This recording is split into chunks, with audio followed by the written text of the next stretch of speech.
Welcome back to Kings of the North, Lesmerises and Bill Landis, Heisman Talk Landis, which is not crazy in March, right? Reassure me. Never crazy. Yeah. So we're doing a draft. We drafted already our 10 leading Northern Heisman Trophy candidates for 2024. And we are doing this in a world, Landis, where do you know who the last Northern Heisman Trophy winner was? Top of your head? Marcus Mariota. It is Marcus Mariota because we don't claim Louisville right now. So it's Mariota in 2014 at Oregon. Since then, it's been Bama, Louisville, Oklahoma, LSU, Alabama, USC, LSU. So LSU, Alabama, and Oklahoma have multiple Heisman winners since anybody in the North has a Heisman winner. And to compound it, do you know the last Northern Heisman winner other than Marcus Mariota? Troy Smith. 2006 Troy Smith. So that is 1, 2, 3, 4, 5, 6, 7, 8, 9, 10, 11, 12, 13, 14, 15, 16, 17, 18. Two of the last 18 Heisman Trophy winners from the North. Bill, what's up? What's up is Southern voting prejudice is what's up. Prejudice and bias, not better football necessarily. That's right. That's exactly right. Not enough people who have a vote in the North carrying the flag for the North is what's up. Yeah. That's the problem. We don't want to be biased and prejudiced here, but the South makes us. Yeah, exactly. We must. It's not our fault.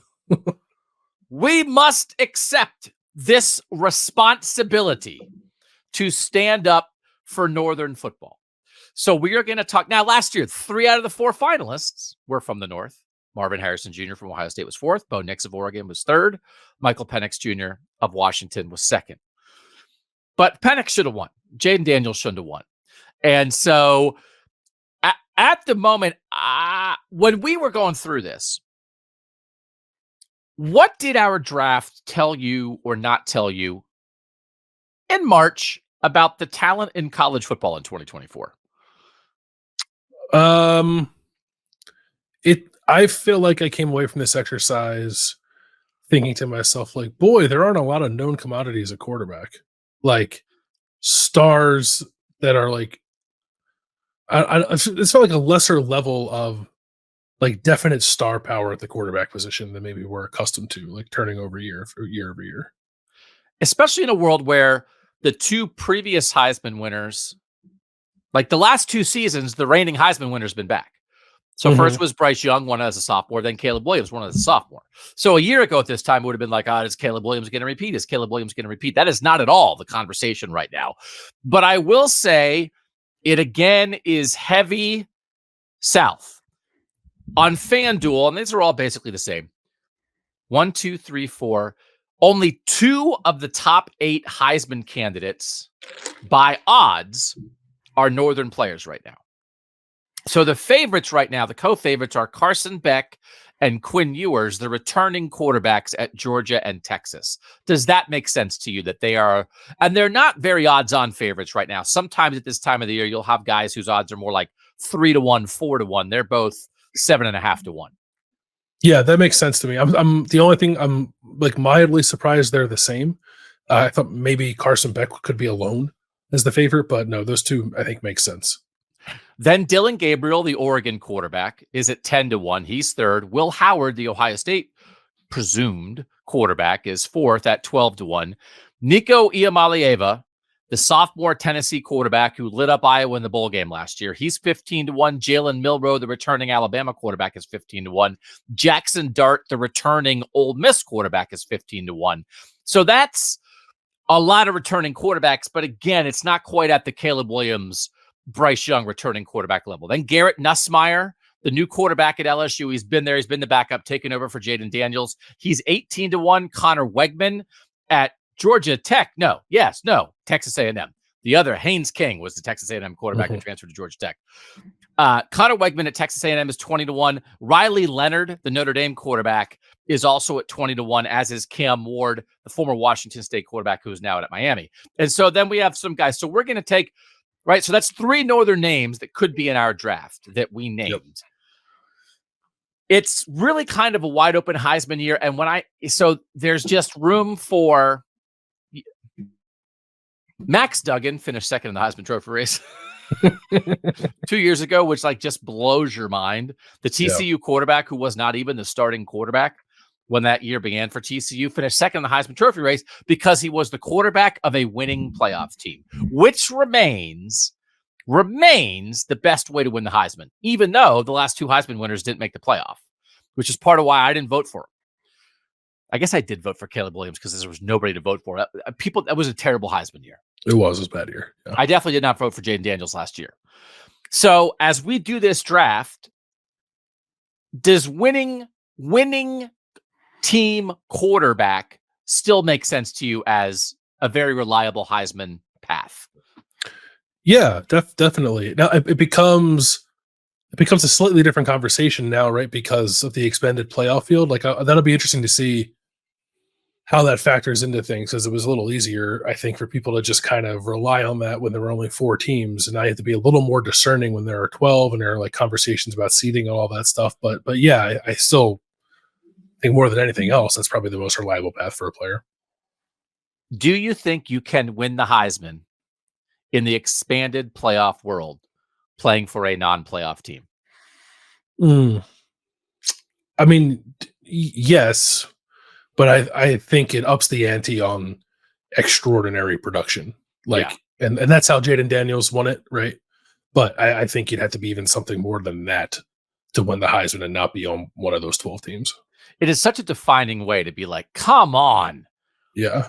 Do your stats even matter? I think it's going to be borderline impossible. Mm-hmm. And I think that's right, which is why I think the Heisman should be awarded after the end of the whole season, because I think you should. It's not too much to say, okay, well, if you're not on one of the 11 best teams, congratulations, but come on, what are we talking about? So I think it ups the ante of there's going to be such a dividing line, because it's only 4 teams make it. And last year, Michigan is so balanced. Michigan doesn't even really have a Heisman candidate. And, Alabama had kind of a crazy year, and who's Alabama's Heisman candidate? And clearly Michael Penix is that guy, but is if it's only 4 teams in the playoff and a couple of them don't have an obvious guy, then you default to Jaden Daniels. But there's going to be enough of the 11 teams that get in from the power conferences. There's going to be enough that I think if you're not on one of those 11 teams, man, you better be Lamar. Lamar's the bar. What Lamar Jackson did for Louisville in 2016, and I don't think Jaden Daniels hit that bar last year. No, not quite. Do you think that the new world in any way might increase the chances of non-quarterbacks to do it? If teams make the playoffs on the back of a really good running back, or on the back of a standout defense with a clear star, do you think those guys might have better chances than they had previously of getting in the Heisman conversation? I do think so. And I do think the Aiden Hutchinson model of Michigan in 2021 is that kind of model. Yeah. Right. And I think we can expand that it's okay, this team's great, but they're really not a quarterback first team. They're a defense first team. They're a running game first team. I think, and there's some conversations we're going to get into that, because I think that might apply to some specific playoff level teams in the North this year, that it's are we sure the quarterback is actually going to be their Heisman candidate? So, that's one of these things when we're just, okay, well, you think about great Northern teams, potentially great Northern teams. And I certainly have a couple guys on my list who are quarterback of what I think could be a very good team as their path. But there are some other teams where it's man, I think they're going to be good. I'm not sure that the quarterback is their best candidate. And then I'm not sure who their best candidate is. And then that gets complicated. Michigan and Georgia have really changed the dynamic of the Heisman discussion the past couple of years, because the last 3 national champs were so balanced and were so good on defense and ran the ball, but even ran the ball kind of with multiple guys. Sometimes Michigan, not as much, but it just made it hard. Georgia, and I blame their PR people a little bit of this, Georgia never identified their best Heisman candidate in any year. And even though I think if in year 2 of that, if we would vote for the Heisman after the season, I think Stetson Bennett would have won. It was not clear, even as was the returning quarterback for the national champs, it was never clear that Stetson Bennett was definitely their Heisman candidate. And they didn't make that clear because voters need help. Last year, Blake Corum and J.J. McCarthy finished 9th and 10th in the Heisman voting. That was for the national champion Michigan Wolverines, because I don't know if you knew who you were supposed to vote for. If you really respected what Michigan was doing, they didn't. They were too balanced, weren't they? Yeah, it was really difficult. And then as you ask yourself, like, are you going to go out on a limb and like pick a defensive guy? Or a couple years ago, you and I were talking about Olu Oluwatimi being their center, being their Heisman candidate, because he kind of felt like the engine of what was a really good Michigan team. So yeah, those teams definitely made it more difficult to figure out who it should be. But also, like, not, in my opinion, like not enough in the way to like get Heisman voters to think differently. I think some have, but not enough of them have. I'm like hopeful that the new playoff world combined with these teams that are emerging might push some other people in the right direction in terms of thinking more critically about this. And so I've had arguments online on social media with like the media guy from the Heisman about this. My point that they should do the Heisman ceremony. They should vote for the Heisman after the playoff. The point that we have made is maybe establish finalists before the playoffs, and then you must select a winner from those finalists. So that the regular season does matter. You know, it's like the Academy Awards. You have 2 levels of it. And so that's not what this podcast is about, because the Heisman, basically their answer for why they don't want to vote until after the season, they don't want to award it after the season, is because of the logistics of the award ceremony. And so then to me, if logistics of the award ceremony, if that is one of the primary reasons for why historically we should not take the entire season into account as we think about the greatest award in sport, then somebody else needs to do something. So I very much, and we're pretty powerful. We're powerful here at Kings of the North. We have a lot of weight. Swing our swords around. We swing our swords. Yeah, and we're getting like more powerful by the day. By the minute. Yeah. I got almost like 1 million views on a tweet the other day. That was very powerful of me. I actually have something to complain about that. I might get to complain about that later. The college football playoff should create its own award. I think there should be an award for MVP of the playoff. Because if the Heisman is not going to take the playoff into consideration, I think we need to look at the totality of this 12-team, 4-round endeavor and say, that was the dude.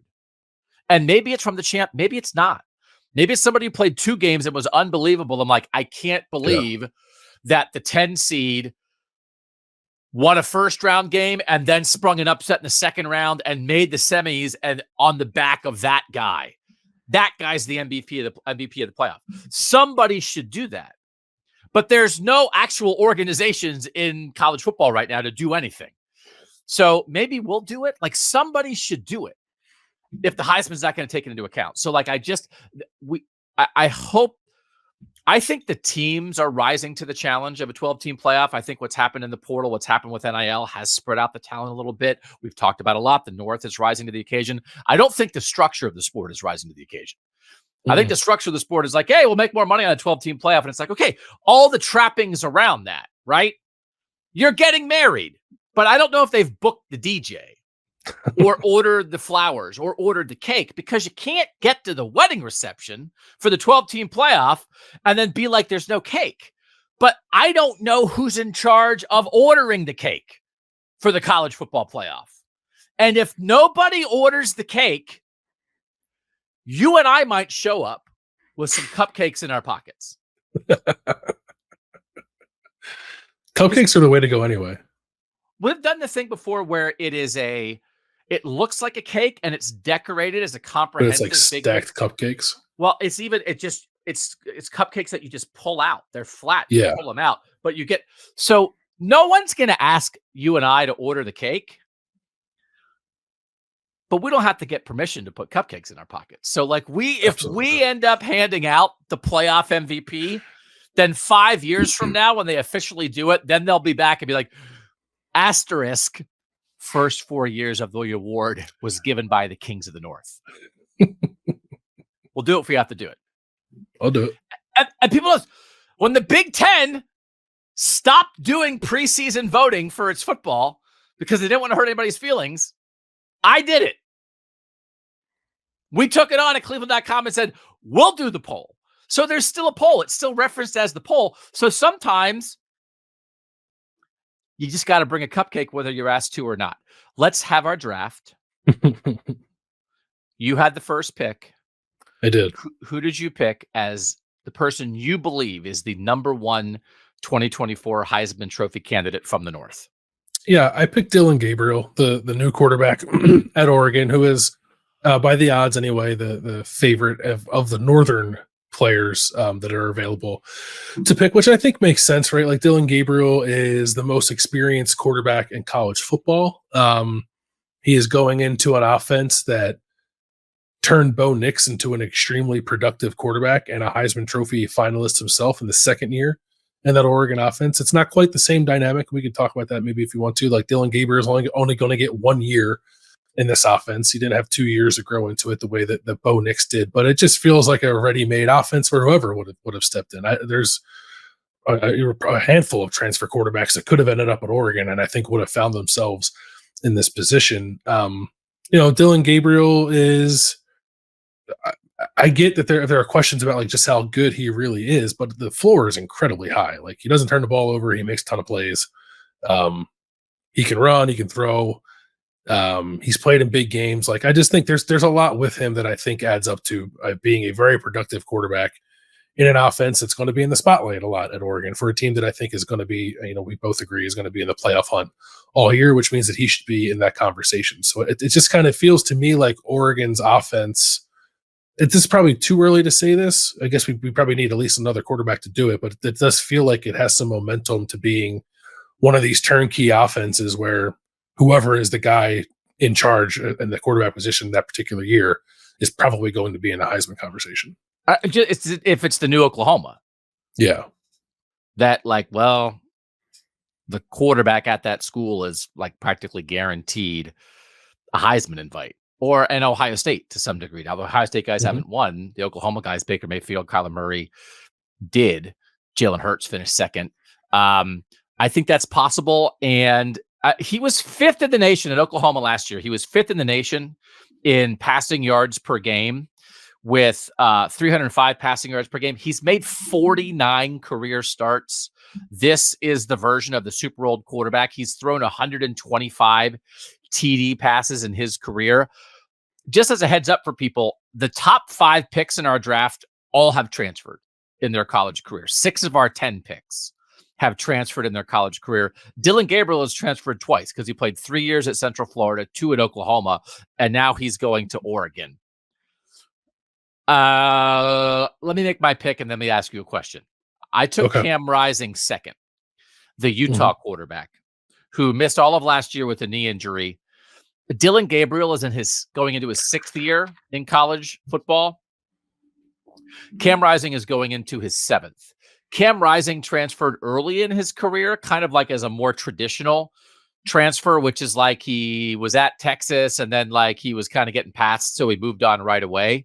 Dillon Gabriel is the modern transfer of like, I'm great where I am, but let's go see if I can be great somewhere else. So Cam Rising missed all of last year. Sort of like was out at the beginning of the year. That was like, oh, he's going to be out the whole year. He's made 25 career starts.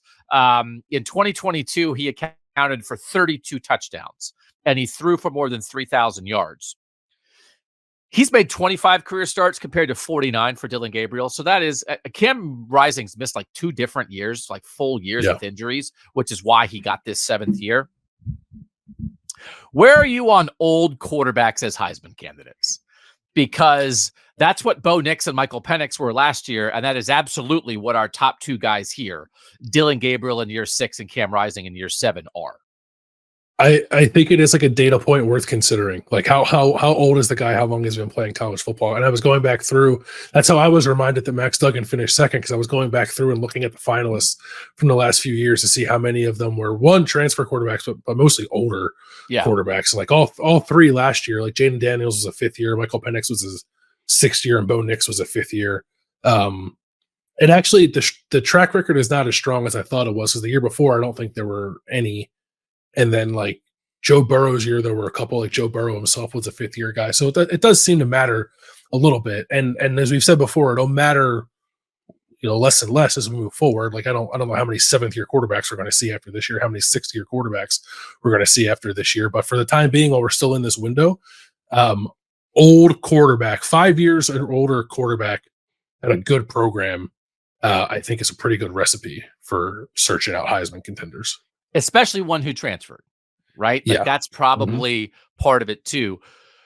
It is wrong. Is it wrong that my inclination will be, I think, if it's close between a sixth or a seventh year guy and a third or a fourth year guy, I'm going to vote for the third or the fourth year guy. Yeah, I think so, because it's like almost like it's like a loophole, right? Like, yeah. So you think that's okay, or you think that's wrong? Like, it's okay? No, I think it's okay. I would agree with you. Yeah. And that, like, they're not breaking any rules, but it's always one of these things where it's like, right, they're going to have the Heisman ceremony next year, and they're going to be like, 3 of the finalists are at least 2 years older than CJ Stroud, who threw for 500 yards in the NFL last week. You know what I mean? Yeah. And it's sort of one of those of like, well, I don't know. It's like, what if Bryce Young was still in college? He'd probably be winning your Heisman seventh year guy, but he went to college on a typical time frame. And again, it's one of those, like, again, it's allowed. And I'm not saying that Cam Rising should not have gotten a seventh year, but if you could babysit for, like, the corners that you're throwing against, feels like an edge. It's like when you were in 8th grade, they were in 2nd grade. Okay. Yeah. Like, imagine if they were playing dodgeball back then, it was the 8th grader versus the 2nd grader. I don't know that we would be like, man, that 8th grader is just awesome at dodgeball. Wouldn't you mention the fact that he's throwing at 2nd graders? You'd bring it up. Whereas if there was a 2nd grader who was really bringing it to the 8th graders, you'd be like, hey, man, I'm going to give that 8-year-old a little more credit.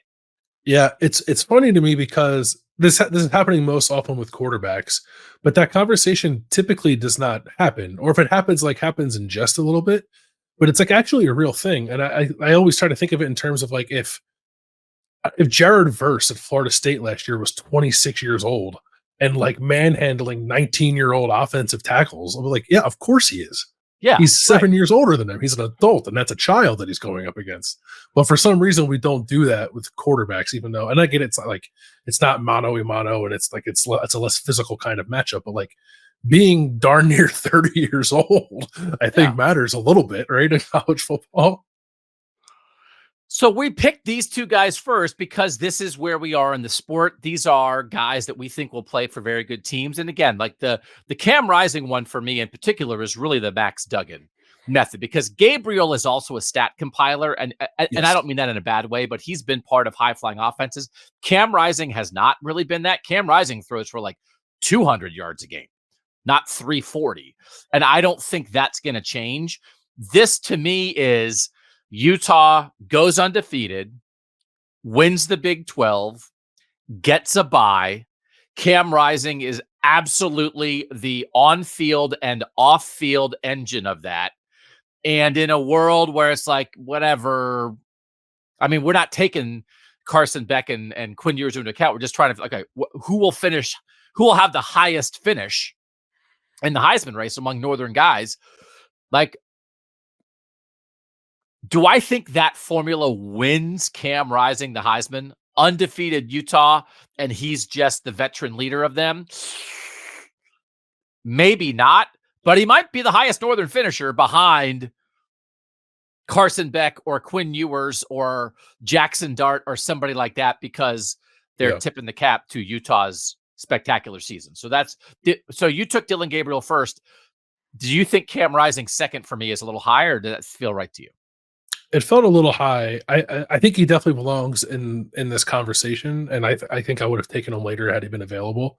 But I get it. Like, I think you're right, because he does have a chance to compile some stats, I think, right? And if he stays healthy, and we talked previously about like Utah adding Dorian Singer to this offense. Like there's an opportunity, I think, for this offense to find a little more explosion and a little more production for a guy like Cam Rising. And also too, he plays in a way, provided it doesn't get him injured, where he's like a little bit of a gamer. Like he'll put his body on the line and he'll like make some crazy plays that I think will be pretty captivating to people who are paying attention too. So he's definitely a candidate for sure. His last healthy year in 2022, he threw for 233.4 yards per game. That was 47th in the nation.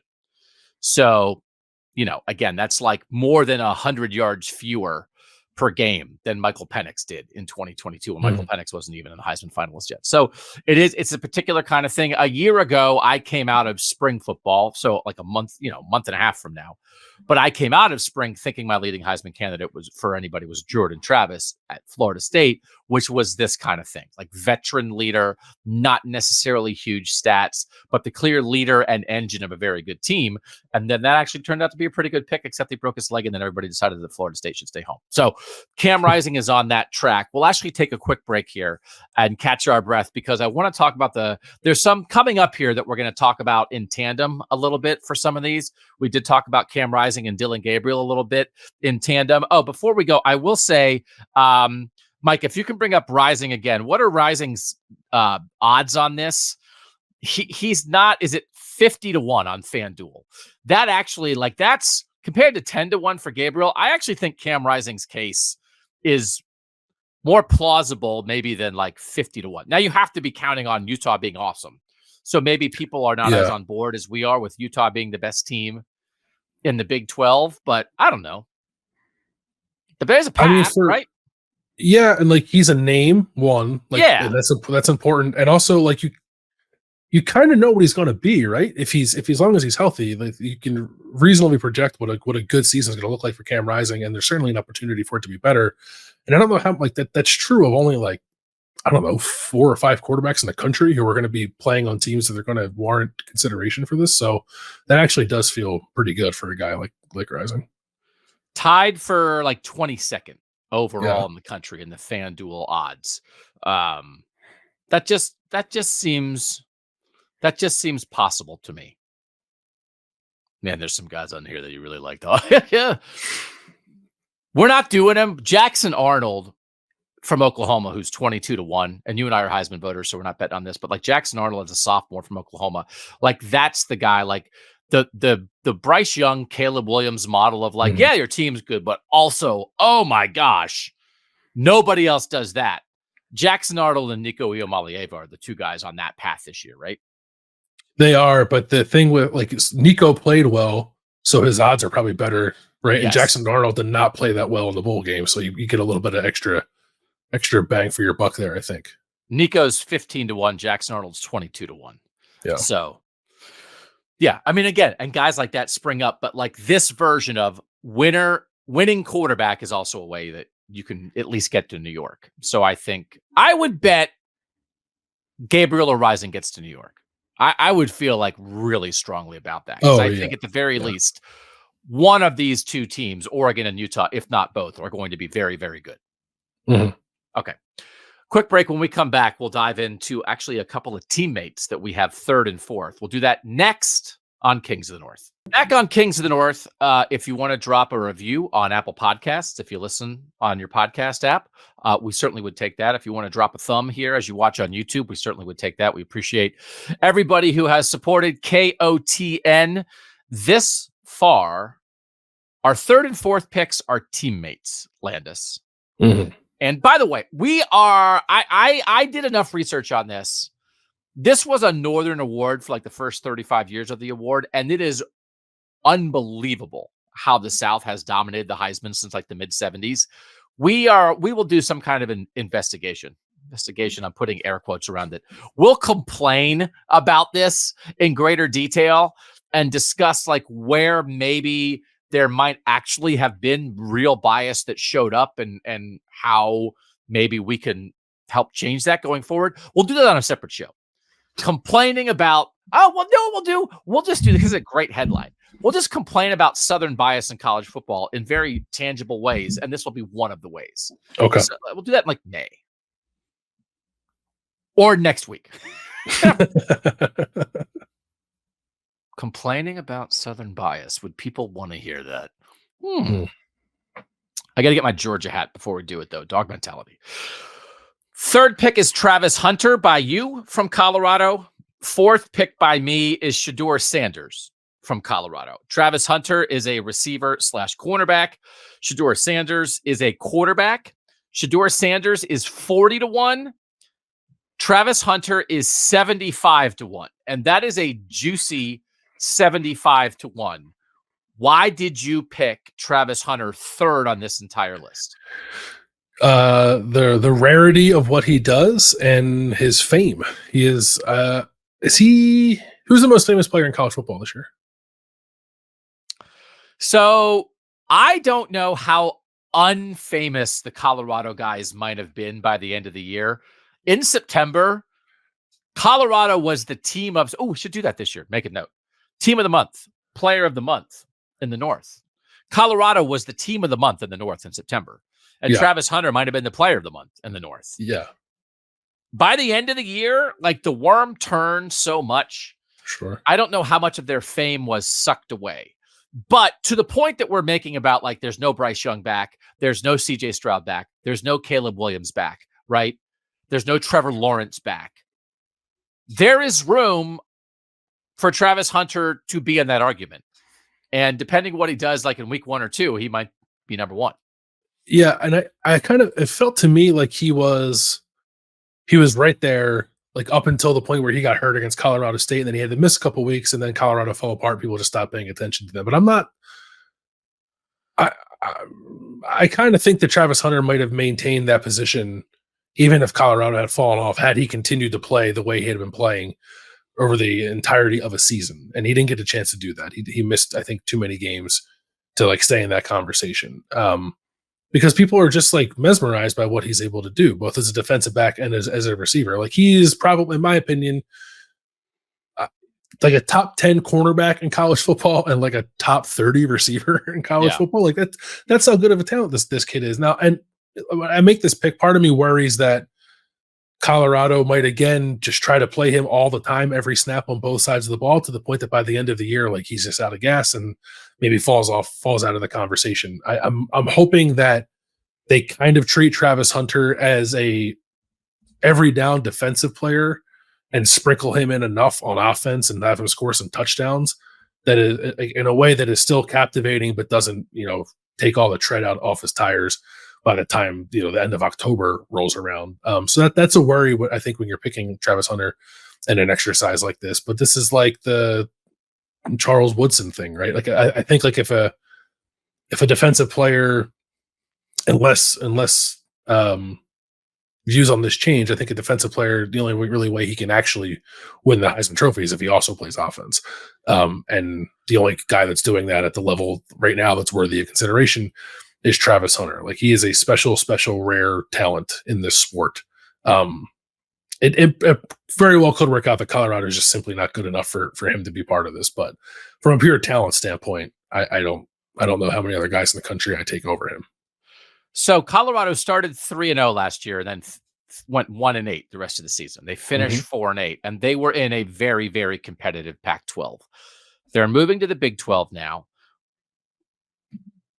Colorado, like it flipped. Dan Lanning flipped it by Oregon after their 3-0 start. Oregon beating the crap out of Colorado, and Dan Lanning like making fun of Colorado in the process and making fun of the coverage of Colorado. But like, what if Colorado, we talked about Jordan Seaton, their freshman offensive tackle. They really have tried to fortify their offensive line. They've made some coaching changes, right? They have a new defensive coordinator. They brought in, they kept Pat Shurmur, who started calling plays like the last third of last season. It doesn't mean Colorado is going to challenge for the national title, but what if Colorado goes 7-5? What if Colorado is just more viewed and respected as like a solid football team, and Travis Hunter is something we haven't seen since Charles Woodson? But even more, I don't even know that I remember that he had, despite the injuries he had 57 catches for 721 yards. Like this is a primary offensive guy. This is much more of an offensive player than Charles Woodson was when he won the Heisman for Michigan in 1997. Like this guy is truly a two-way player. And so I don't think I would have taken him this high, but then when you took him, I was like, oh, Landis, you got me.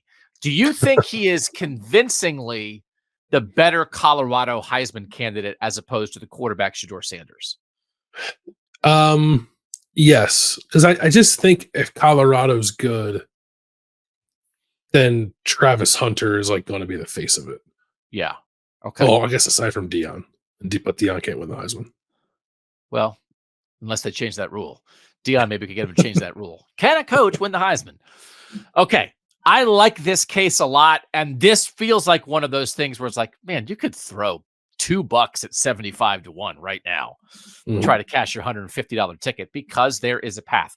That's the only discussion when you talk about Heisman candidates this early is what's the path? Is it a reasonable path? And then once you create that path, are they like first on that path? So like, yeah, like the two-way player that people fall in love with. Yeah, no one's on that path like Travis Hunter is. He was the number 1 recruit in his class.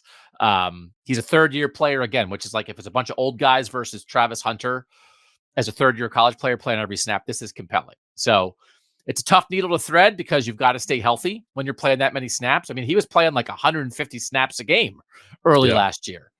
So, okay, I really like this pick. I do think Shedeur Sanders, the Colorado quarterback, who I took 4th here, is a good candidate, though.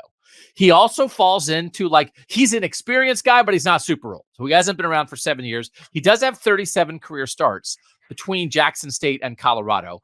He's thrown 97 career touchdowns against just 17 interceptions. I think he only threw 3 picks last year. This case for me, last year he threw 27 touchdowns against 3 picks and averaged 294 passing yards a game. 31 total touchdowns last year. This case for me is Shedeur Sanders is the best quarterback in college football. And like, hey, Carson Beck's good. Quinn Ewers is good. Dillon Gabriel's good. Their teams are better. But Shedeur Sanders is going to be the number 1 pick in the NFL draft. Shedeur Sanders is like, oh, we thought he was good, and now we're like, oh my God, we think he's Joe Burrow, right? Whatever. I think that's out there. Like this guy knows ball.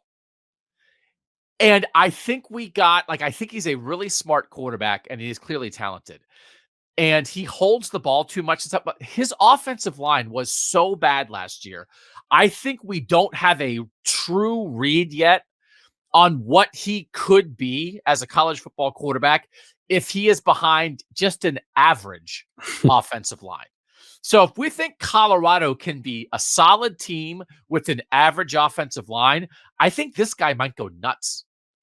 I think this guy might throw 42 touchdown passes with 4 picks. I think this guy might throw for 320 yards a game. And then it's like, okay, they're 7-5, but in the case of quarterback winner versus this guy who's a sure first rounder and has elevated Colorado, I think it's a path and I think it's a case. Yeah, no, I think it is too. I agree with you that Shedeur Sanders definitely has a chance to be the best quarterback in college football. And he got, it's hard, right? Like, because you just watch a game and you like see him get pummeled 10 times. And it's just easier to put the blame on the quarterback or at least have that, I guess, image negatively impact your view of the quarterback rather than the offensive line. It was like, the offensive line, even if you want to criticize Shedeur and say he holds the ball too long, it's like, what's he supposed to do? Right. Like he has guys in his face like immediately. So I think he needs better offensive line play to win. Definitely. But he's got the skill around him still really good. Like all those receivers from last year, I think are back, right? So it's not like he's going to have any shortage of guys to throw to. We'll see what the offense is, right? I thought the weirdness of like the getting rid of the OC and then like kind of like pinning the struggles on him and then bringing in Shermer, like it worries me a little bit about like that thing getting a little wacky and maybe like the offense sputtering a little bit. But from a pure talent standpoint, I think Shedeur is right there.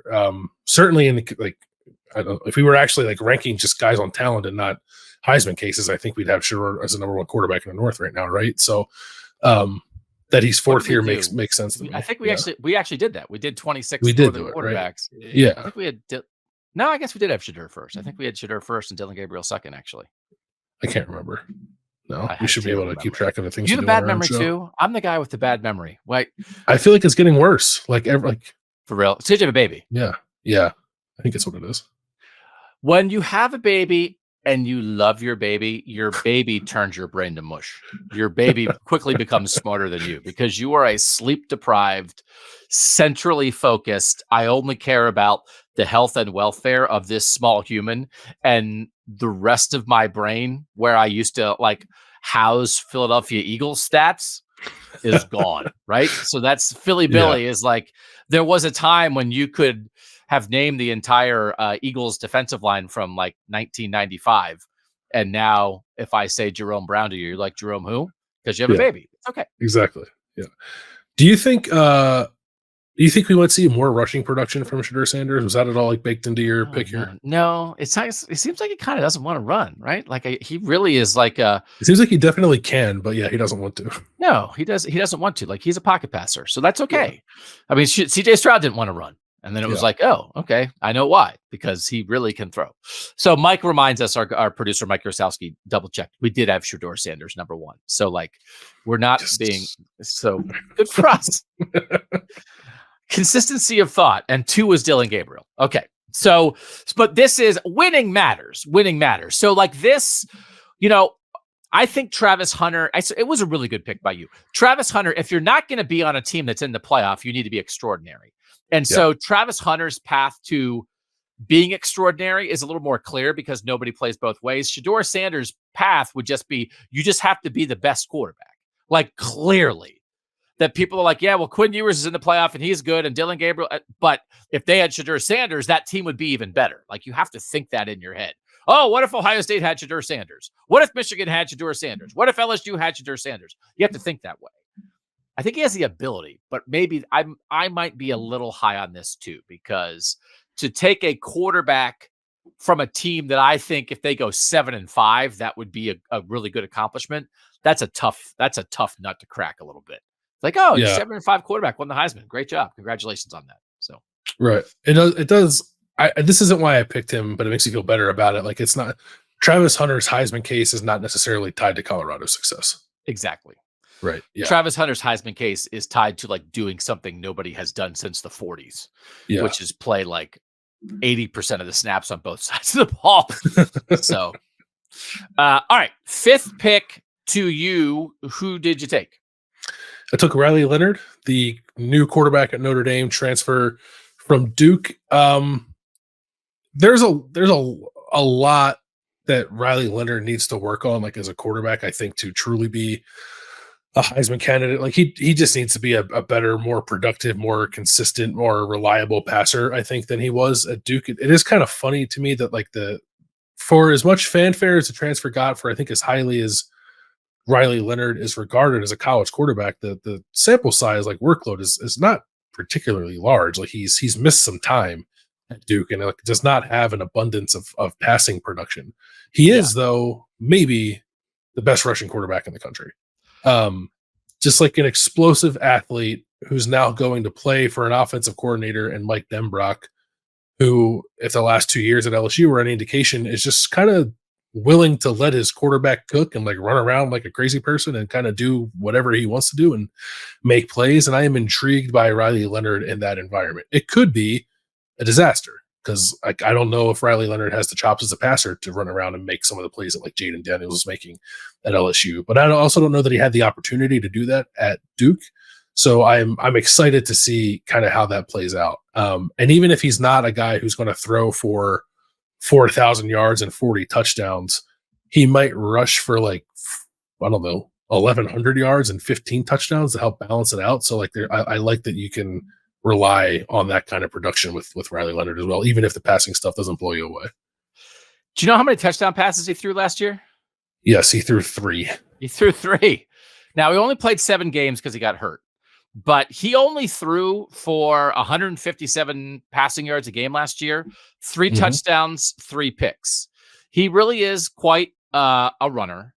He's in his career, 21 starts, only 24 touchdown passes in those 21 starts, but 19 rushing touchdowns. So he really is a factor in the run game. This is probably our show hosting partnership in a nutshell.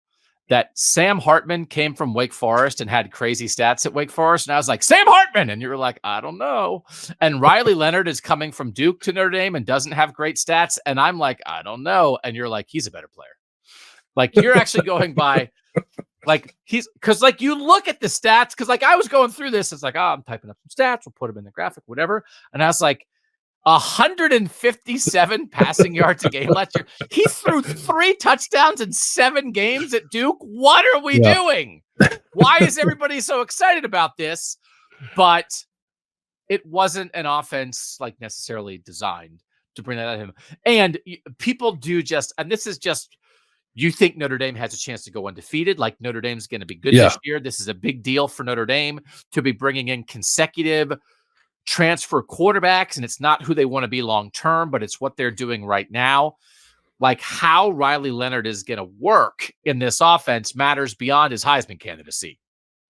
He's a really interesting runner. Like that, like if people only come away, oh, Riley Leonard, he's I guess he's famous. Right? People really need to understand that, because it certainly is part of his package as a player, but it's also going to be key to the Notre Dame offense. Yeah, and I think like he had a lot of buzz coming into last year and then missed like a chunk of the year, as you said. But like when he was able to play, he ran for 93 yards against Clemson, 99 yards against Northwestern, and then 105 yards against Notre Dame before injuring his ankle late in that game, which like kind of derailed his season. He also had a second injury, I guess, later that year too, and it required surgery on his other foot.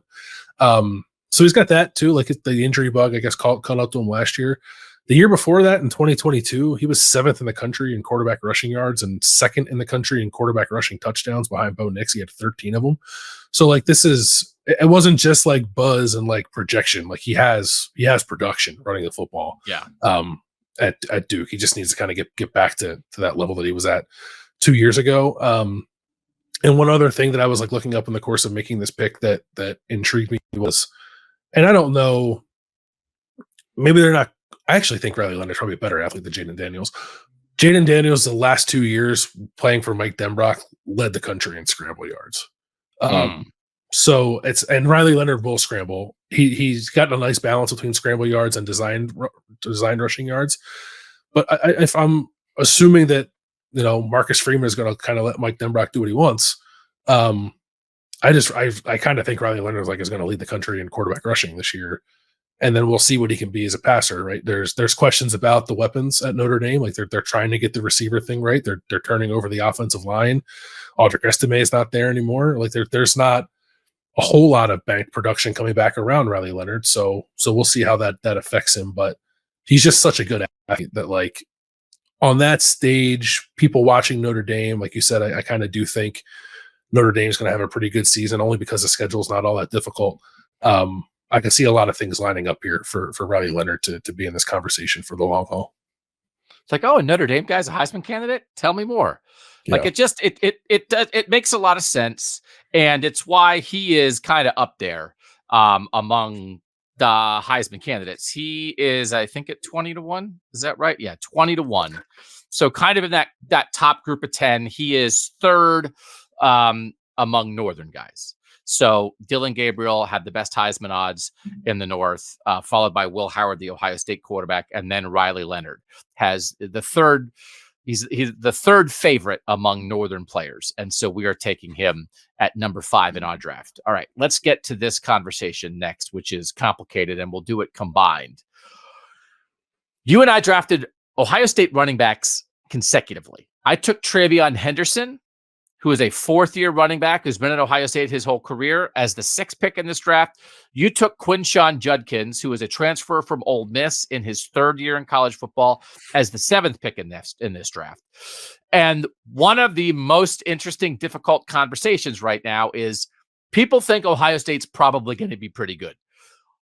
Ohio State is also a place that has produced a lot of Heisman Trophy winners over the years. Who is Ohio State's best Heisman Trophy candidate? And so in this world, I think there are 7 guys you could consider. And we'll say there's no other Ohio State guys that we picked in our top 10. But these are the 7 I think you could think about, right? Actually, there's probably 8. Hold on a second. Let me count how many that is. That's 1, 2, 3. Yeah, there's 8. Will Howard, the quarterback, is one of them. Devin Brown, who also actually, let's remember, could win the quarterback job, should also be one of them. And he is in this mix. Will Howard is 10-1, as we said. Devin Brown is, Will Howard's 12-1. Devin Brown's 80-1 as the guy who at the moment is perceived to be number 2 in the quarterback pecking order at Ohio State. You also could consider Emeka Egbuka, who was their 4th-year receiver, has a 1,000-yard career season on his resume. He's 100-1 in the Heisman Trophy odds. And then you consider either TreVeyon Henderson or Quinshon Judkins. Judkins is 100-1, and Henderson is in that mix. I'll find it in a second. So Henderson is, what do we have, Mike? Is 120-1. So the odds makers actually favor Judkins slightly, right? That's crazy to me. It's so complicated. Couldn't know. So that's 2 quarterbacks, a receiver, 2 running backs. And then could it be that Ohio State's best Heisman Trophy candidate winds up being a defensive player? If you believe that Ohio State will be a defense-first team. So I think either JT Tuimoloau or Jack Sawyer, as 4th-year defensive ends who were 5-star recruits, have played a lot of football. If either of them has a crazy, dominant Aiden Hutchinson, Chase Young kind of year as an edge guy, they could be the number 1 Northern Heisman Trophy vote getter.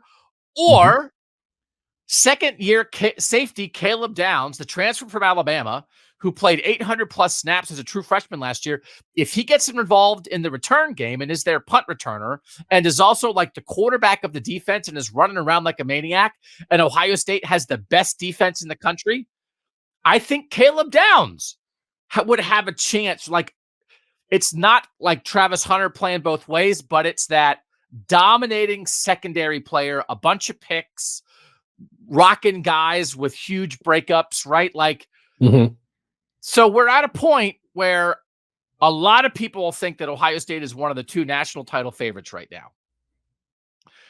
I just named 7 guys that all would have a case to be their number 1 Heisman guy. And the result is, I think it's going to be very difficult, potentially, to actually figure out during the course of the season, much like with Georgia, much like with Michigan, who's Ohio State's Heisman candidate, which is why we didn't pick an Ohio State guy till 6 and 7.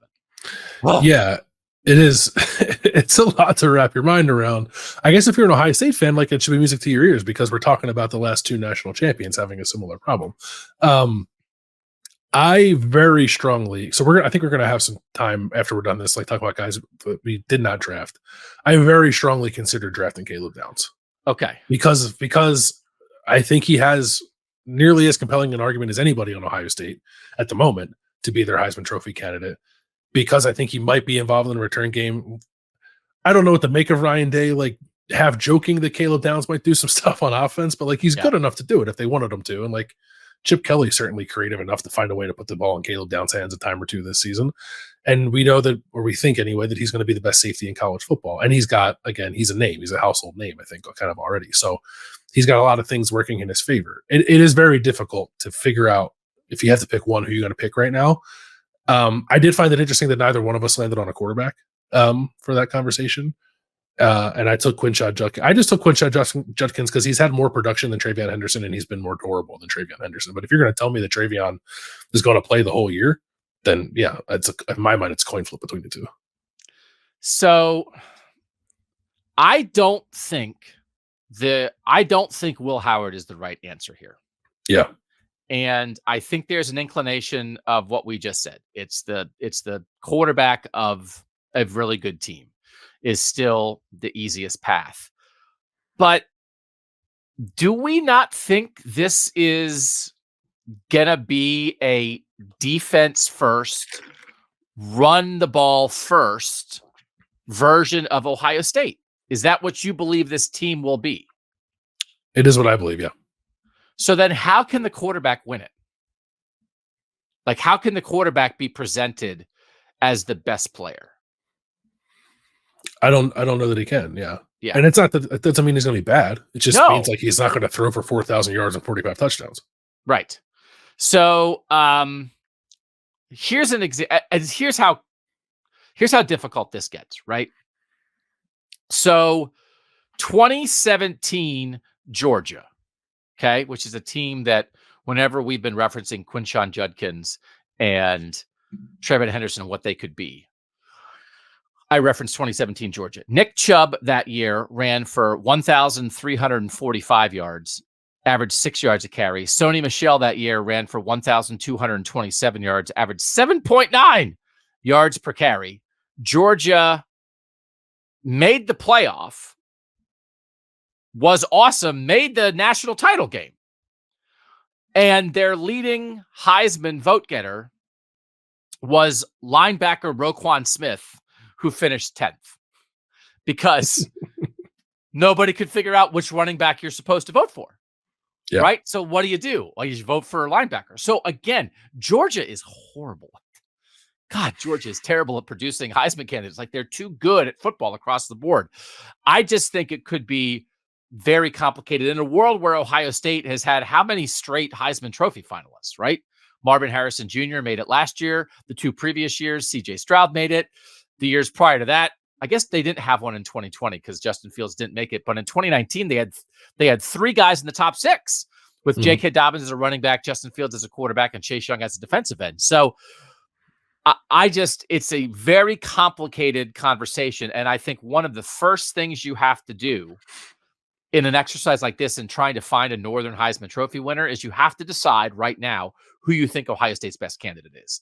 So I think TreVeyon Henderson, because it's going to be a run game and oriented offense, I think, and because I think he's the most explosive, he's the lightning in this Thunder and Lightning backfield. I think he will have more highlights. He will have more open field, turn on the Jets, long touchdowns. I think he will have more Heisman moments. I think he is first among a lot of equals here. Would you have taken? Do you think Judkins is actually the better candidate right now, or did you just take Judkins because I had already taken Henderson? I took Judkins because I wanted to have this conversation. Like, it's actually poor draft strategy for me to draft Judkins. I should have just waited, right? Because I don't think you're going to take both of them. But I took because I thought it made sense to like have them back to back and have this conversation. But if I had the pick, like, I would have picked Judkins ahead of Henderson. Okay. What do you think? What's the Judkins case? More stats, like more rushing yards? Yeah, I think it's like a cumulative thing. I think it's a cumulative thing because I think you're right that like TreVeyon might have more like highlight style runs, but I think Quinshon Judkins could end up having more just rushing yards total. And the other thing I'm like kind of on alert for, this is what Blake Corum did last year, right? Blake Corum had 27 touchdowns last year. 22 of them were 5 yards or fewer. Like, he was just finishing drives. And like, I'm wondering how often it might happen that TreVeyon Henderson rips off a 70-yard run down to the 4-yard line, and then you put Quinshon Judkins in the game and he hammers in the touchdown for you. And then you look up at the end of the year and like the rushing numbers are kind of rushing yardage is kind of similar, but Quinshon Judkins has 25 touchdowns and TreVeyon Henderson has 12. Right. And I think that's the kind of thing that would catch Heisman voters' attention more than whatever TreVeyon Henderson does. And frankly, the way either of them, and it's just one of these things, like the way either of them becomes like a top tier Heisman candidate is if the other gets abducted by aliens. It's like, how did Devontae Smith win the Heisman in 2020? Well, Jalen Waddle got hurt. And if Jalen Waddle hadn't gotten hurt as an Alabama receiver, then they don't focus the offense on Devontae Smith. They spread it out there even better as a team, probably. But Devontae Smith might not win the Heisman. Right. So when you have guys sharing the load, it's also part of why they want this. Because I think it reduces the chances of guys getting hurt because you're going to share the load. But then B, if one does, you still have a number one back. You're not going to a backup because they're co-starters. So TreVeyon Henderson last year had 1,155 yards from scrimmage. Quinshon Judkins last year at Ole Miss had 1,307 yards from scrimmage. Last year, Quinshon Judkins 17 total TDs. TreVeyon Henderson 11 total TDs. I just thought this was like interesting and coincidental. In their full careers, TreVeyon Henderson's been in college for 3 years. Quinshon Judkins for only 2. Rushing yards, TreVeyon Henderson 2,745, Quinshon Judkins 2,725. So TreVeyon's played one more year and has 20 more yards. TreVeyon 37 total TDs. Quinshon Judkins 34 total TDs. So TreVeyon Henderson has a whole year on him, but their stats for their careers are basically the same. Judkins really, and his best year was his freshman year at Ole Miss. His stats were down last year compared to that. He was a monster and a workhorse at Ole Miss. And so it's just a very unusual situation, which strengthens Ohio State as a football team and weakens Ohio State in terms of trying to have a guy who wins the Heisman, right? Yeah. Yeah, I think it does. With one more, you might have mentioned this, so forgive me. TreVeyon's potential as a receiver, did that factor in for you at all? It did. I mean, I just would throw the ball to TreVeyon Henderson 40 times this season. Yeah. And it's just TreVeyon in space, right? TreVeyon Henderson in space is where the magic happens. And so it's from the very first screen he caught in the opener against Minnesota his freshman year and won 70 yards for a touchdown in the fourth quarter. It's like, ooh. So I'll be curious to see with Chip Kelly as the offensive coordinator what Ryan Day wants to do. And it certainly would be a way to sort of get him more touches. I mean, that's one of those things, again, anytime a team has two good running backs, everybody wants the two running backs on the field at the same time, and they never do it because it's like, that's me. I know, right? Because it's like, oh, great. So we have two number one running backs. Let's put them on the field together. So one of them has to block. Like, why isn't that guy over like get some Gatorade while that's the whole point. Get Gatorade while that guy's doing the work. But the idea of like putting him in the backfield, flanking Will Howard, and then motioning TreVeyon Henderson, and then faking a handoff to Quinshon Judkins and flipping a bubble screen to TreVeyon Henderson, it makes you tingle, doesn't it? It sure does. Yeah. We'll see. But anyway, I actually think neither of them are particularly strong Heisman candidates because the other exists. Yeah, hey, that's right. And there's just no way. But Will Howard did not get drafted in our top 10.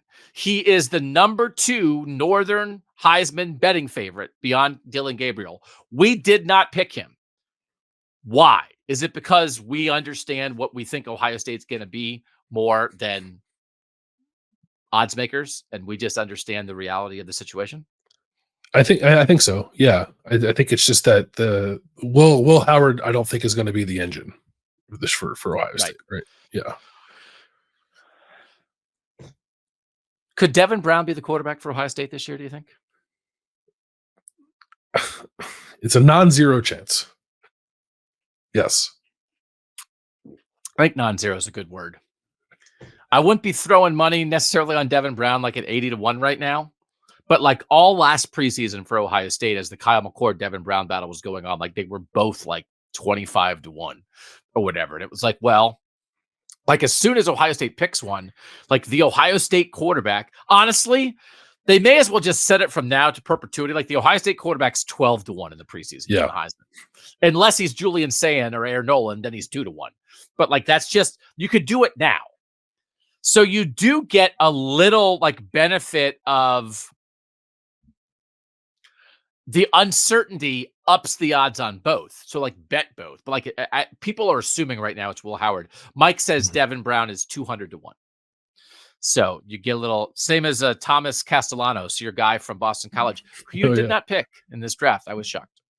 I did not. You have to be able to throw the ball a little bit, I think, as a quarterback to win the Heisman. Can I tell you somebody who I pondered and like I put on my list that I did not take and is not in our top 10? Kyle McCord, Syracuse quarterback. Yeah.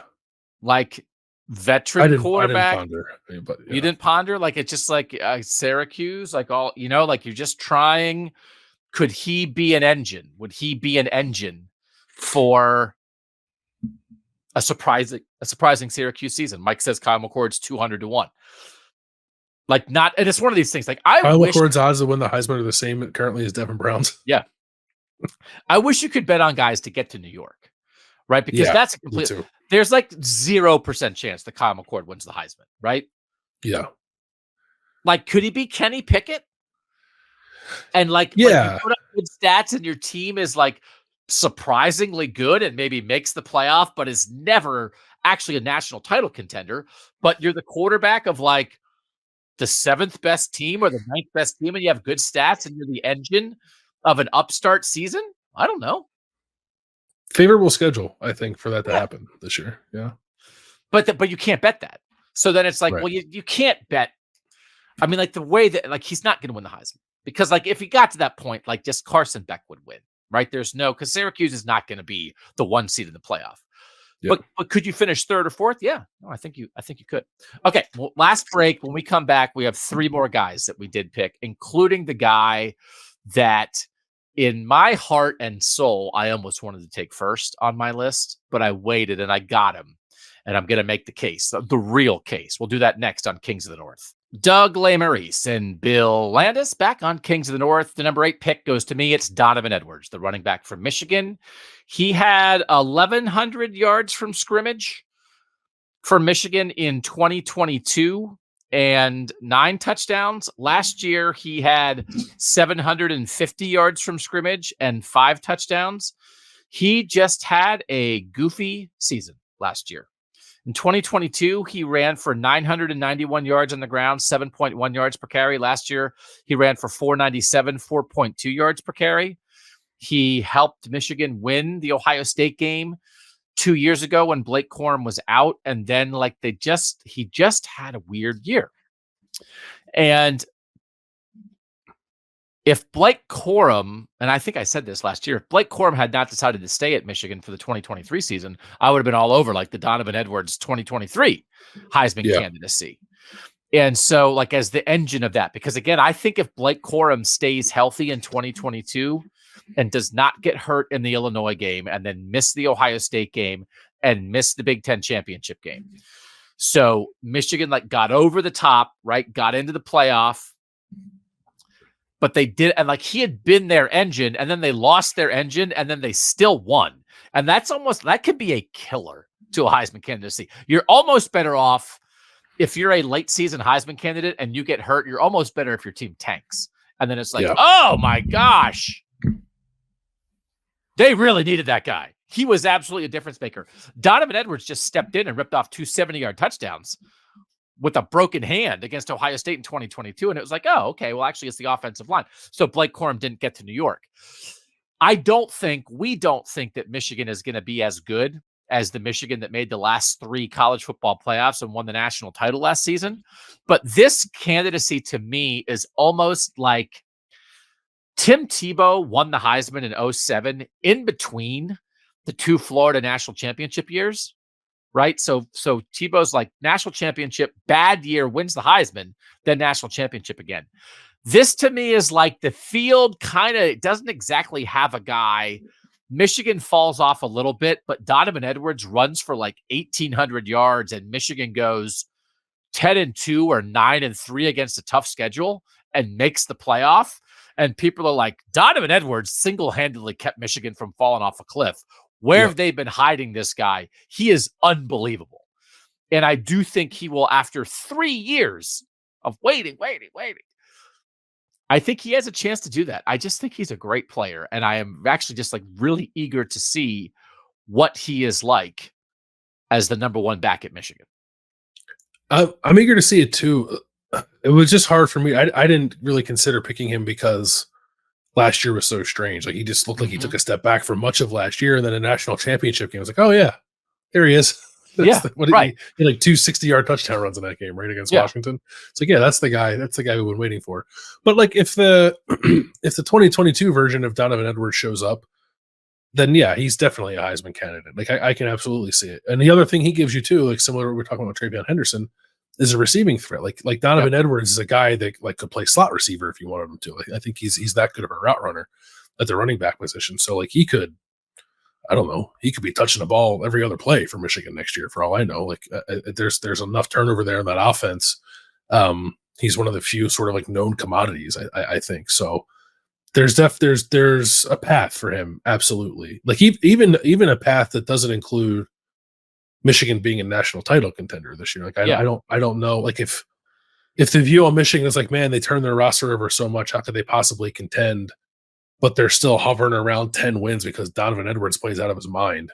Like I think that's a path for him to be in this conversation. Like could Donovan Edwards be the best running back in college football this year? I think he's got the talent for it. Yeah. I think that's possible. And I don't think Michigan is going to change its identity. I mean, clearly it's an offensive line program. It's a run first program.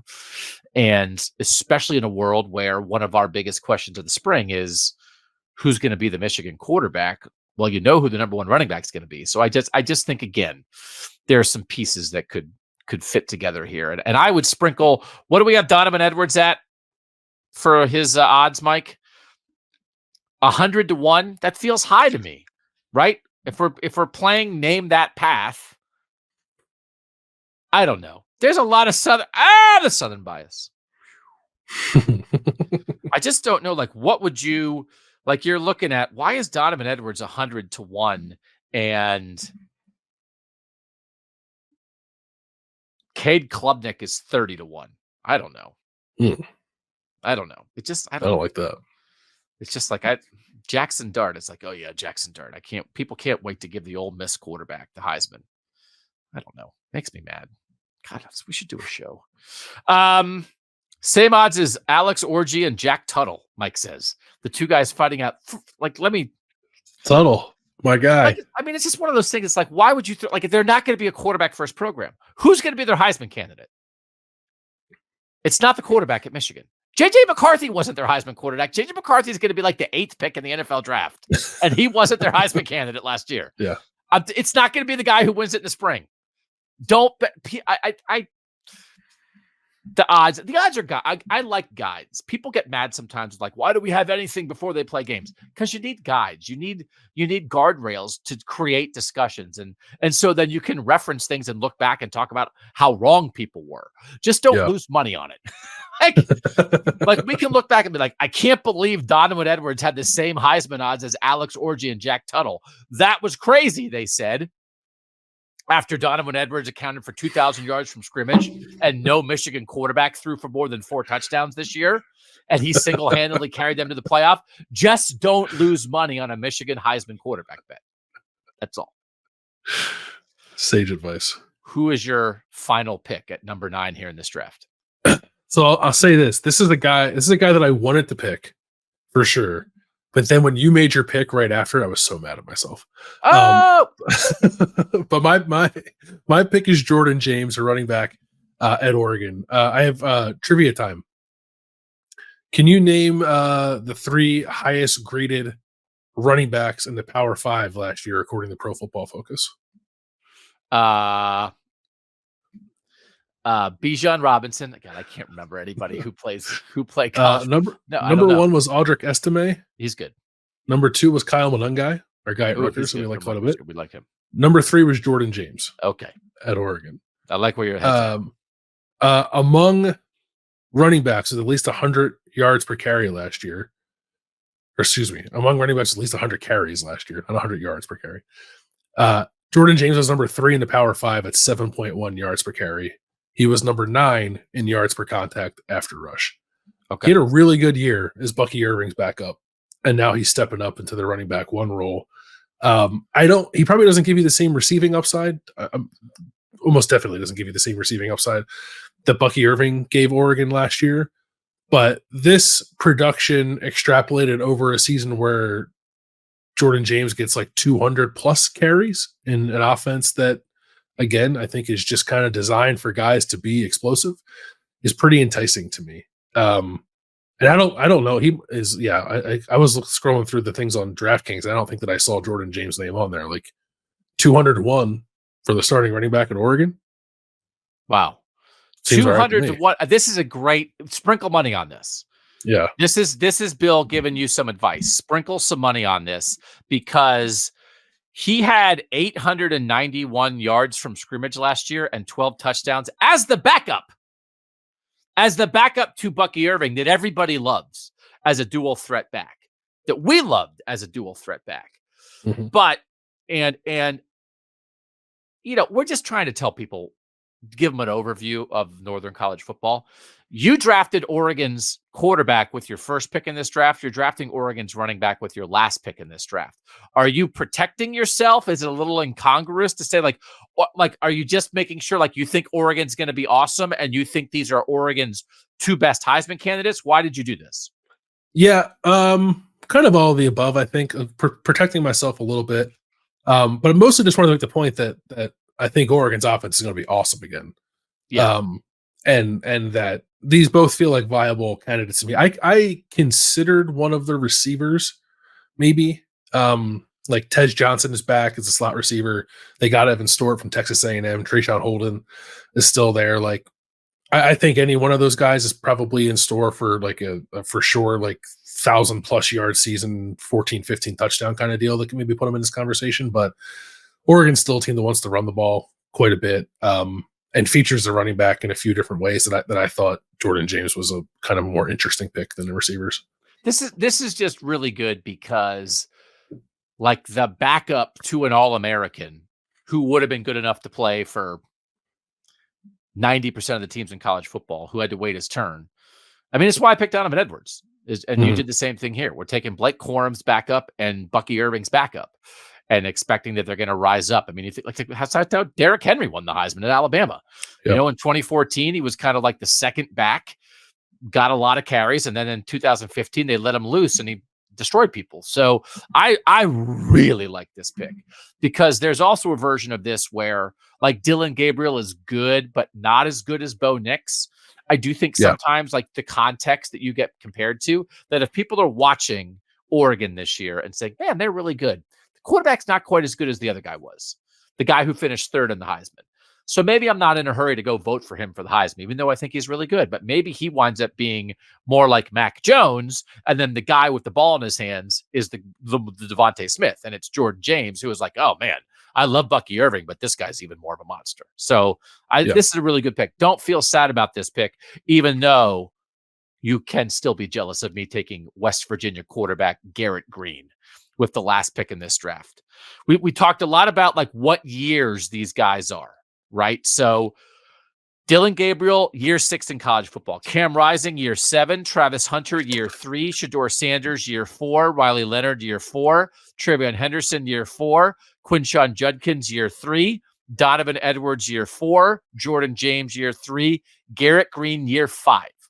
So 5 is a nice number. Like he's not as super. We have started off with 2 super old quarterbacks. A year 5 quarterback is not super old. He is not super old. He only has 14 career starts, but he is a winner. He had 16 passing touchdowns last year for West Virginia and 13 rushing touchdowns. Like if you want to play the game, only 4 picks. If you want to play this game of like, we have a couple quarterbacks in here who are also run threats, which just gets people excited. It jacks up their overall stats. Like I picked West Virginia to make the playoff in our first playoff predictions. They're not going to do that unless Garrett Greene is awesome. And then if Garrett Greene is awesome and West Virginia is awesome and West Virginia opens the season by Garrett Greene out-dueling Drew Aller and West Virginia beating Penn State, and West Virginia is competing at the top of the Big 12 the whole year, maybe playing in the Big 12 championship game, and Garrett Greene is the engine. This guy, he started the last 2 games 2 years ago, and then he started all of last year. I think there's like a decent chunk more there. Like, I think this. Can we play a game called Name Your Kenny Pickett? Like, I like when we establish, like, what are we talking about, right?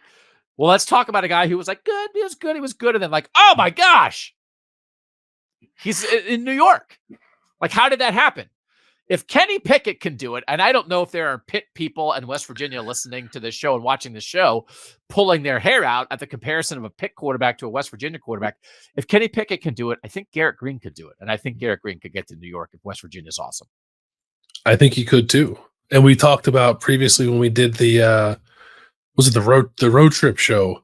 Yeah. The West Virginia's got like 7 awesome games on the schedule, like 7 games that the country is going to be watching, I think. Right. And if he plays well in those games, like obviously that's the thing that puts you into this conversation. I think he was he second in the country in quarterback rushing yards last year, or maybe second in the Power 5 in quarterback rushing yards last year behind Jaden Daniels, like again, like an excellent runner. Another guy like similar to Cam Rising, who's just going to like do what needs to be done to go win the game. But in the course of doing that, I think is going to make some pretty exciting plays. It probably needs more passing production, I think, than he got last year. But I think it's also reasonable to expect that, right, from a 5th-year guy who's got that experience now of being a starter who's like understands like the weight of expectations, I think. So I would expect that he's a little bit better off as a passer, more efficient than 52.9%. Maybe get up closer to 3,000 passing yards if you can, get up over 30 passing touchdowns if you can, and then combine that with what he's going to give you on the ground, which is one of the best rushing quarterbacks in the country, all for a team that we think is going to be in the playoff conversation. It's checking a lot of boxes. It really is.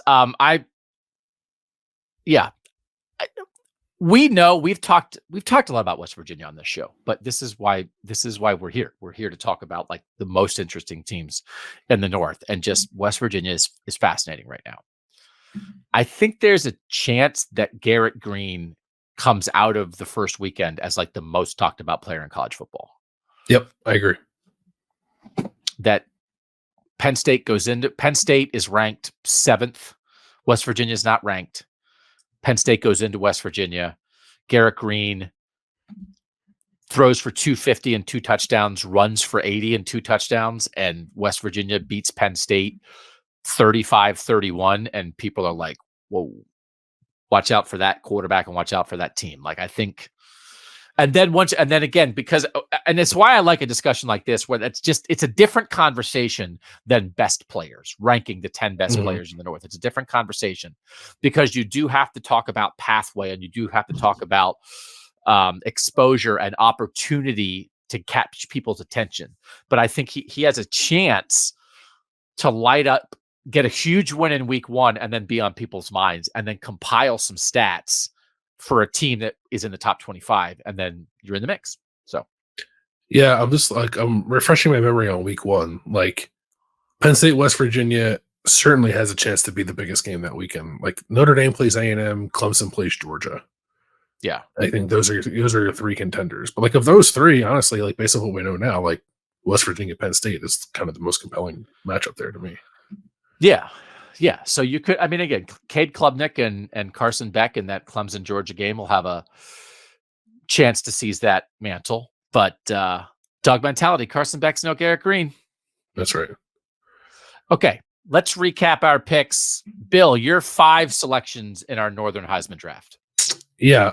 In order, they were Dillon Gabriel, the quarterback from Oregon, Travis Hunter, the 2-way star from Colorado, cornerback, wide receiver, Riley Leonard, the quarterback at Notre Dame, Quinshon Judkins, the running back at Ohio State, transfer from Ole Miss, and Jordan James, a running back at Oregon.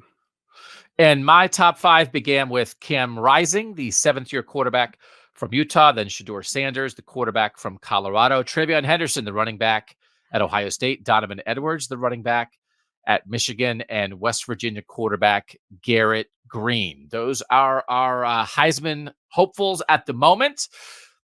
We are looking to begin like our spring football previews in earnest on Thursday, where I think our plan is to take like kind of the 13 teams in the North that are starting spring football the earliest. A couple have started already. BYU started already. Boston College has started already. Ohio State starts Tuesday as you're watching this. There and just talk about, we want to talk about what teams have back, where maybe like the most interesting position group or like the biggest question that team might be trying to answer in spring football. And we really build, this is why when we talk about our 26, there are times when, you know, I don't want to only talk about our 26 because we want to talk about the bigger issues in college sports from a Northern perspective. And at some point we will take a breath and talk again about what's happening with the playoff discussion, what's happening with, should there be automatic bids for 3 Big Ten teams and 3 SEC teams? Is there going to be a top tier of college football? What that might look like? I'm not in the mood like right this second to play, let's pick the 36 teams that would be in the top tier, because it's just like you're throwing, you know, I wouldn't mind having like a grounded discussion about that. But when we have our 26 teams, this is what we want to make sure that we check in on everybody. So that if, whether you're a Boston College fan or a Brigham Young fan, whether you're an Oregon fan or an Indiana fan, we'll spend at least a few minutes on your team. And then if you're an Iowa fan, then you'll also get to hear about Iowa State and Minnesota and Penn State and get to know the teams that are at least a little bit like you, even if they're not in the same conference. So we want to do, I think, 2 shows. We've done like our 10 breakouts of springs, those guys to watch. But now I think we want to do 2 shows, 13 teams in each show, where we spend at least a couple minutes with all of our teams.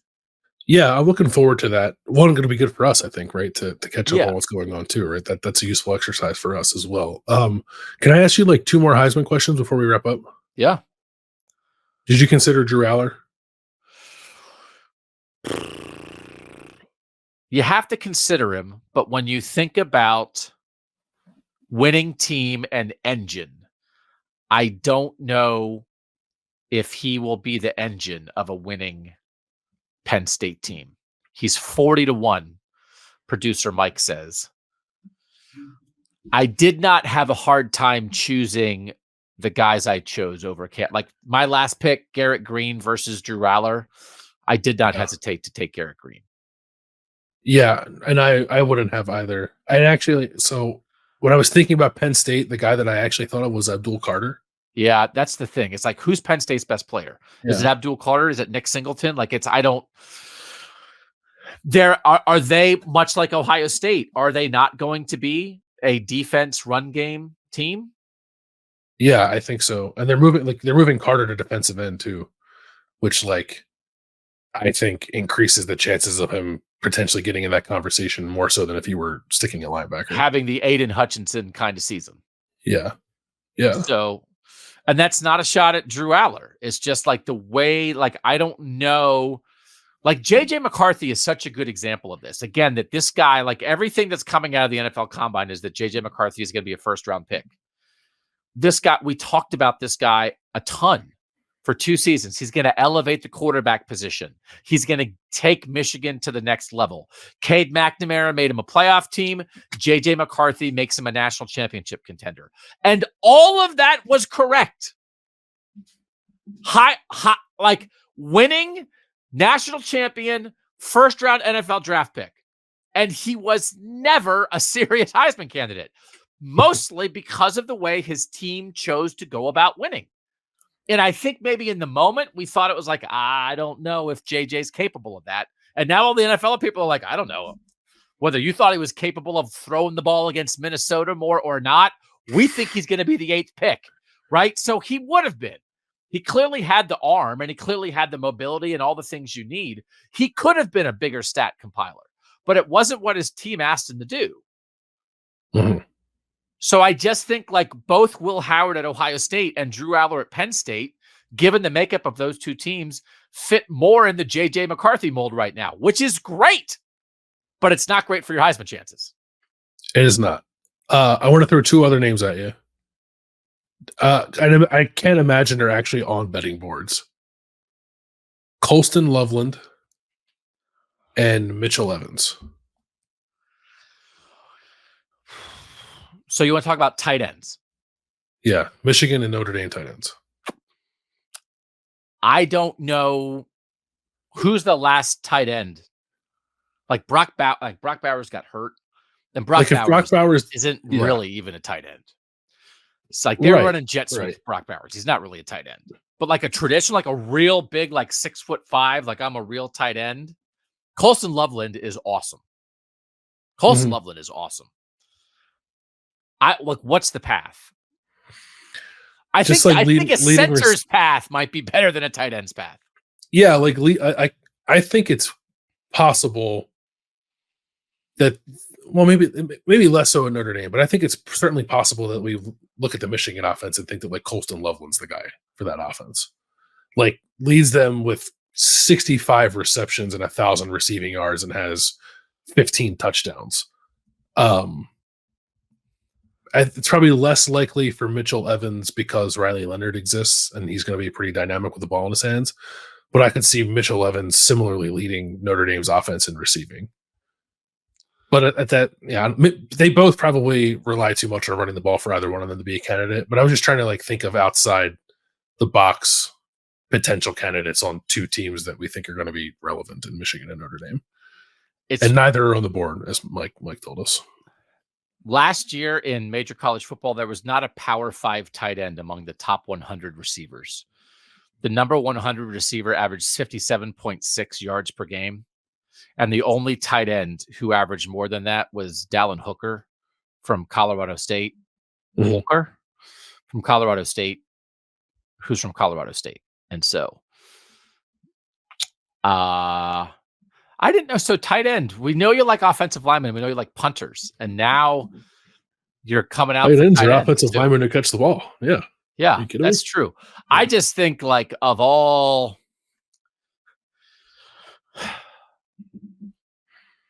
I know Travis Kelce like has changed the game for like, I mean, they better be dating a pop star. Like what would it like? You have to be the Colston Loveland dates Dua Lipa and then has 65 catches for 1,200 yards. Okay. Because you have to be the number one threat, right? Yes. Like this is like, it's like a Utah, right? There's certain teams where you could see this. Iowa, right? How about Luke Lachey, right? Like what if Iowa makes the playoff and it's a defense first team, but they have like 4 defenders who are all like all Americans and you can't decide who you're going to pick.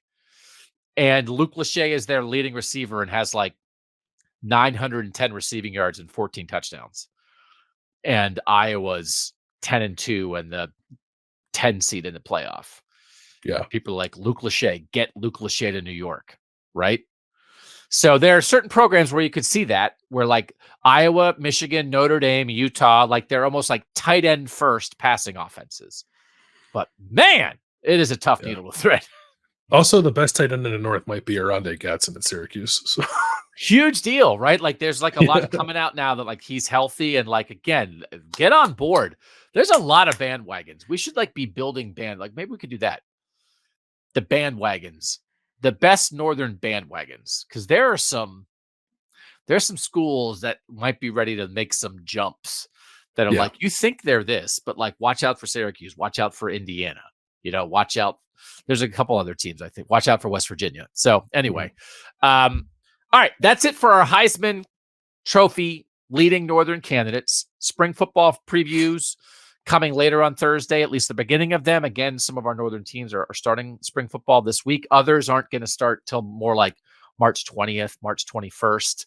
Most of the teams have their spring football games like April 13, April 20, April 27. Washington, I think, isn't until May 4th. So like, you kind of start mid-March and then you practice 15 times and then you play your game in mid-April. That's kind of how you do it. So we will continue to bring you the best of Northern football. Follow us on Instagram. Follow us on Twitter.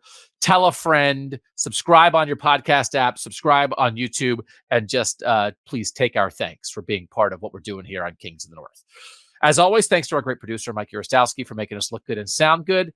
For Bill Landis, I'm Doug Lesmerises, and that was Kings of the North.